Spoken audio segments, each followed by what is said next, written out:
ఈరోజు నేను కర్నూలు జిల్లాలో ఉన్నటువంటి గోరంట్ల నది దాటిన తర్వాత ఉన్న దేవాలయం ఎర్రగుడి ఎల్లమ్మ దేవాలయం.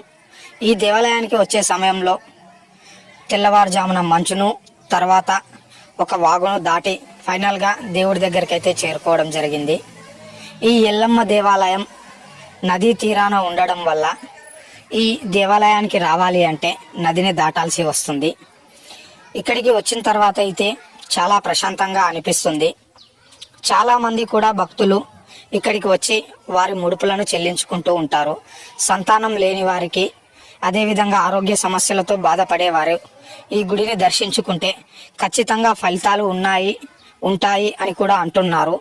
మరి నేనైతే ఒకసారి చూద్దామని ఇక్కడికి రావడం జరిగింది. మన హిందూ దేవాలయాలను మీకు ఈ విధంగా నేనైతే నా వీడియోల ద్వారా చూపించే ప్రయత్నం చేస్తాను.